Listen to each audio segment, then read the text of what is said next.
ज्ञान सागर।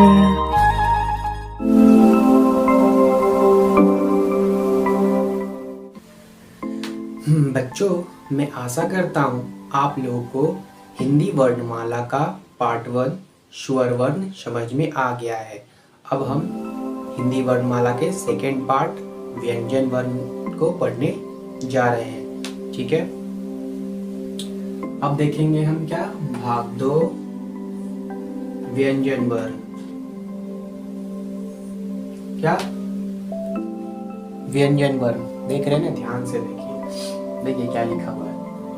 जिन वर्णों का उच्चारण स्वरों की सहायता से किया जाए। क्या लिखा हुआ है? जिन वर्णों का उच्चारण स्वर वर्ण की सहायता से किया जाए। ठीक है, स्वर वर्ण में हम लोग क्या पढ़े थे? स्वर वर्ण स्वतंत्र होते हैं, उन्हें उच्चारण करने के लिए किसी अन्य वर्णों की सहायता नहीं लेनी पड़ती। लेकिन हमारा व्यंजन वर्ण ऐसे वर्ण होते हैं जिनको स्वर्ण वर्ण की सहायता लेकर उच्चारित किया जाता है। ठीक है, तथा हवा कंठ से निकलकर मुंह में रुककर बाहर आए, उन्हें व्यंजन वर्ण कहते हैं। तथा ये वैसे वर्ण होते हैं जिनको उच्चारण करते समय हवा जो होती है, हमारे मुख से निकली हवा, वो कंठ से होते हुए मुंह से बाहर आती है। क्या? वैसे वर्ण जिनके उच्चारण करते समय हवा जो है यानी ध्वनि कंठ से होते हुए मुंह से बाहर आती है। ठीक है, हिंदी में मूल व्यंजन 33 होते हैं। ठीक है, व्यंजनों की संख्या मूल हिंदी व्यंजनों की संख्या कितनी होती है? 33। याद कर लीजिए, व्यंजनों की संख्या कितनी है? 33। और स्वरों की संख्या कितनी थी? 11। ये भी आप याद रखना, क्वेश्चन बनते हैं इससे। स्वरों की संख्या 11 होती है एंड व्यंजनों की संख्या 33 यानी 33। ठीक, व्यंजन के प्रकार। नेक्स्ट क्या है हमारा? व्यंजन के प्रकार यानी व्यंजन वर्ण कितने प्रकार के होते हैं। जैसा कि हम लोगों ने स्वर वर्ण में पढ़ा था, स्वर वर्ण 3 टाइप के होते हैं, वैसे ही व्यंजन वर्ण भी 3 टाइप के होते हैं। कौन कौन से? स्पर्श व्यंजन, अंतस्थ व्यंजन, ऊष्म व्यंजन। कौन कौन से? स्पर्श व्यंजन, अंतस्थ व्यंजन, ऊष्म व्यंजन। ठीक है, क्या रहेगा? व्यंजन कितने प्रकार के होते हैं? 3 प्रकार के, जिनमें स्पर्श व्यंजन 25 होते हैं। ये भी जानेंगे हम कौन कौन से होते हैं। अंतस्थ व्यंजन 4 होते हैं, ऊष्म व्यंजन भी 4 ही होते हैं। इसके बाद हम पढ़ेंगे स्पर्श व्यंजन क्या है और ये कौन कौन से होते हैं। अंतस्थ व्यंजन क्या है और कितने प्रकार के कितने होते हैं। ऊष्म व्यंजन क्या है और ये भी कौन कौन से होते हैं, ये सब हम आगे जानेंगे। ठीक है, व्यंजन वर्ण का पार्ट 1 देखते हैं। व्यंजन वर्ण का पार्ट 1 है स्पर्श व्यंजन। क्या? स्पर्श व्यंजन, जिसके बारे में अब हम जानेंगे। स्पर्श व्यंजन क्या है और ये कौन कौन से है। देखिए, जिन व्यंजनों का उच्चारण करते समय हवा कंठ, तालु, मूर्धा, दांत या ओठों का स्पर्श करके मुख से बाहर आती है, उन्हें स्पर्श व्यंजन कहते हैं। स्पर्श व्यंजन किसे कहते हैं? वैसा व्यंजन जिनका उच्चारण करते समय जो ध्वनि होती है हमारा, वो कंठ से, मूर्धा से, तालु से, दांत से और होठों से होकर बाहर आती है, उन्हें हम स्पर्श व्यंजन कहते हैं। अब इसके नाम से जानिए, स्पर्श व्यंजन यानी कि वैसा वर्ण जो कहीं ना कहीं स्पर्श करके आता है बाहर। ठीक है, जैसे मुख से, कंठ से, तालु से, दंत से, दांत से और होठों से स्पर्श करके बाहर आए, उन्हें हम स्पर्श व्यंजन कहते हैं। नाम से ही आप याद कर लो, स्पर्श यानी कि छूकर, स्पर्श कर। ठीक है, ठीक। स्पर्श व्यंजन 25 होते हैं। कितने होते हैं? 25। अभी हम आपको मोबाइल की स्क्रीन पर दिखाएंगे हम कि स्पर्श व्यंजन 25 तो होते हैं, लेकिन कौन कौन से होते हैं। ठीक है, आइए मोबाइल की स्क्रीन पर अब हम आपको स्पर्श व्यंजन को दिखाते हैं। स्पर्श व्यंजन को 5 वर्गों में बांटा गया है, जैसा कि आप देख रहे हैं। क वर्ग, च वर्ग, ट वर्ग, त वर्ग, प वर्ग। इन सभी वर्गों में क वर्ग में क, ख, ग, घ अंग, च वर्ग में च, छ, ज, झ, ञ, ट वर्ग में ट, ठ, ड, ढ, ड़, त वर्ग में त, थ, द, ध, न, प वर्ग में प, फ, ब, भ, म लिखे हुए हैं। क वर्ग के सभी वर्णों का उच्चारण कंठ द्वारा किया जाता है। इसके द्वारा? कंठ द्वारा। आपको ये भी याद रखना है कि इनका उच्चारण स्थान क्या है। च वर्ग का उच्चारण स्थान है तालु। क्या? तालु। च वर्ग को तालु द्वारा उच्चारित किया जाता है, तथा ट वर्ग का उच्चारण स्थान मूर्धा है। क्या? मूर्धा। त वर्ग का उच्चारण स्थान दांत। क्या? दांत। तथा प वर्ग का उच्चारण स्थान ओष्ठ यानी होठ से प वर्ग को उच्चारित किया जाता है। हमें लगता है आप लोगों को स्पर्श व्यंजन समझ में आ गया। फिर भी हम एक बार और बता देते हैं। स्पर्श व्यंजन वैसे व्यंजन होते हैं जिनका उच्चारण करते समय वह मुंह के किसी न किसी भाग से स्पर्श होकर उच्चारित होते हैं। अब हम व्यंजन वर्ण का दूसरा भाग या दूसरा टाइप अंतःस्थ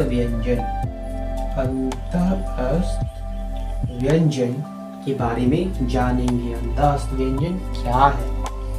ठीक है, जैसे देखिए, जिन व्यंजनों का उच्चारण स्वरों और व्यंजनों के मध्य का होता है, यानी वैसा व्यंजन जिनका उच्चारण स्वर वर्ण और व्यंजन वर्ण के मध्य का होता है, वैसे वर्ण को हम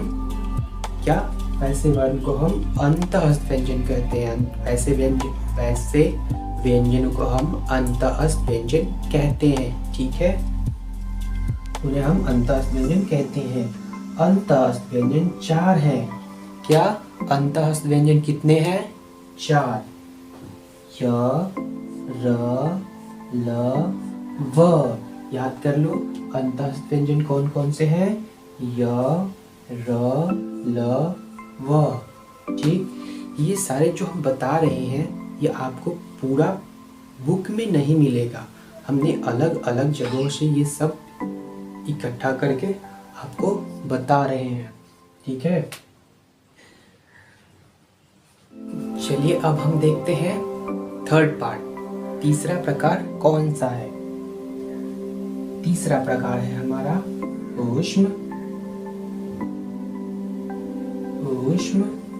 व्यंजन। तीसरा प्रकार कौन सा है हमारा? ऊष्म व्यंजन। ठीक है, देखिए ऊष्म व्यंजन क्या है। जिन व्यंजनों का उच्चारण करते समय हवा मुंह में टकराकर ऊष्मा या गर्मी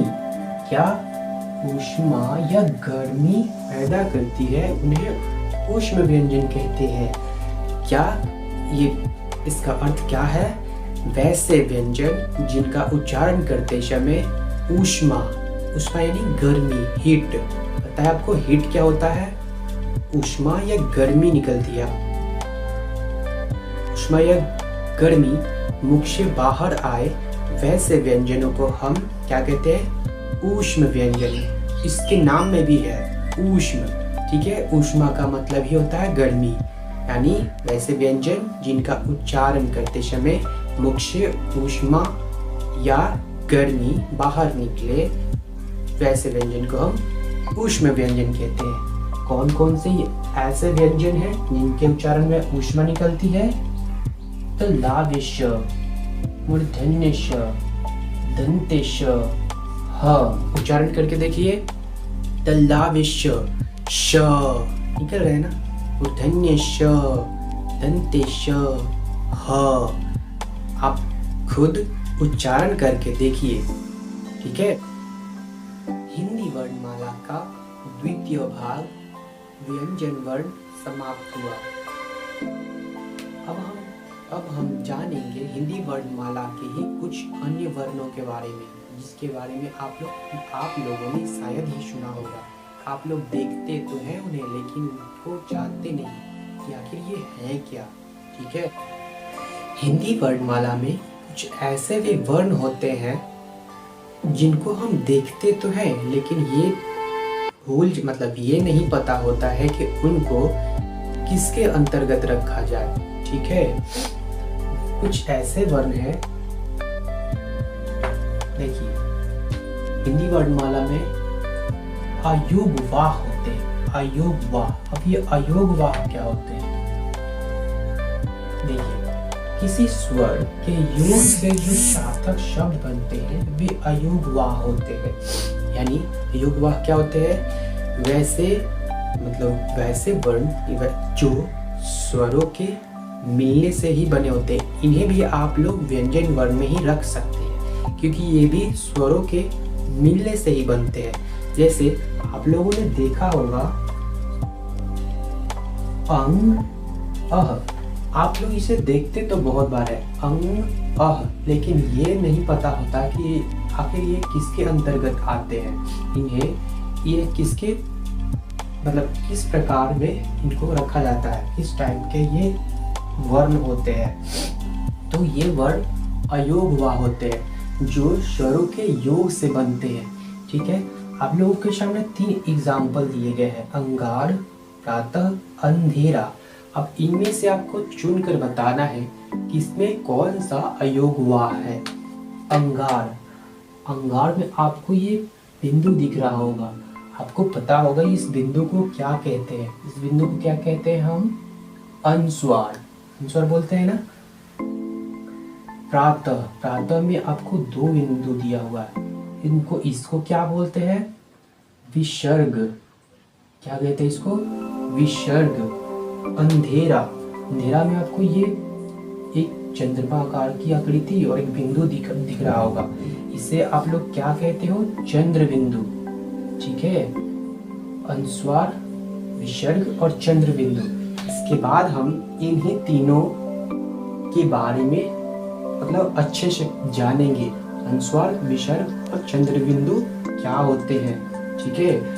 अभी पता चल गया ना आखिर ये अनुस्वार, विसर्ग और ये चंद्र बिंदु को किसके अंतर्गत रखा जाता है? अयोग वाह के अंतर्गत। और ये अयोग वाह किसके अंतर्गत आता है? आपके व्यंजन वर्ण के ही अंतर्गत आते हैं। व्यंजन वर्ण में ही ये अयोग वाह भी आते हैं, ठीक है। आई थिंक आप लोगों को अयोग वाह समझ में आ गया। अब हम देखेंगे अयोग वाह के भेद, यानी टाइप्स ऑफ अयोग वाह। अयोग वाह कितने प्रकार के होते हैं?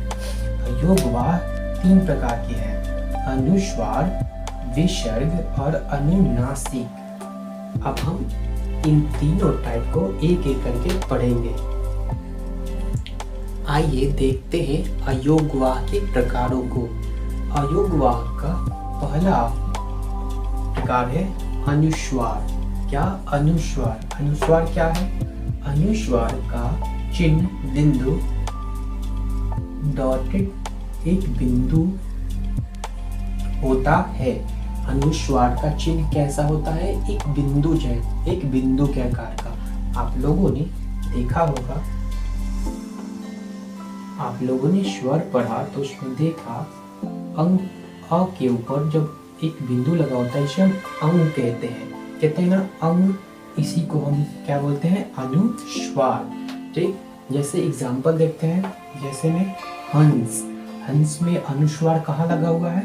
ऊपर, ठीक है। हंस में अनुस्वार कहाँ लगा हुआ है? ऊपर। कंस में अनुस्वार कहाँ है? ये रहा, ठीक है। इस बिंदु को ही हम अनुस्वार कहते हैं। अनुस्वार का उच्चारण नाक से किया जाता है। किससे?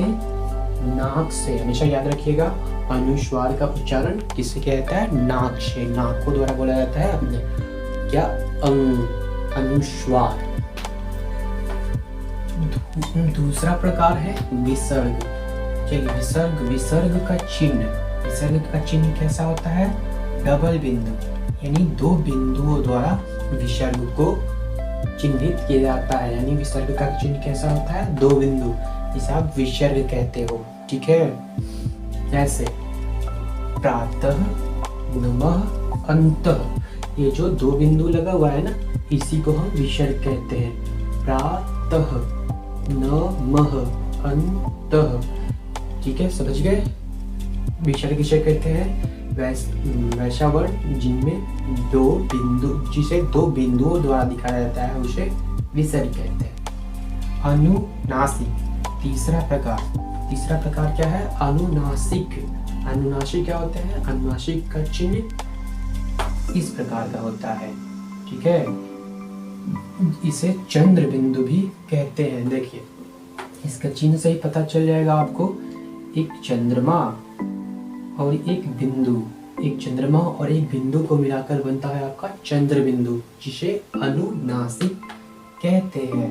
ठीक है, जैसे आंख के ऊपर देखिए, आंख में ऐसे लिखते हैं ना, एक चंद्रमा बिंदु, गांव, सांप। ठीक है, इन्हीं को हम अनुनासिक कहते हैं, या इसे चंद्र बिंदु भी कहते हैं। आशा करता हूँ वर्णमाला का ये पार्ट आपको समझ में आया होगा। ठीक है, इसके बाद हम इंग्लिश का फर्स्ट टॉपिक का वीडियो लाएंगे। तब तक आपको इस वीडियो को लाइक, सब्सक्राइब और शेयर करना है, और चैनल के साथ, ज्ञान सागर इस चैनल के साथ हमेशा जुड़े रहना है। आपको ये वीडियो थोड़ा सा भी अच्छा लगा हो तो लाइक करके जरूर जाइएगा। धन्यवाद।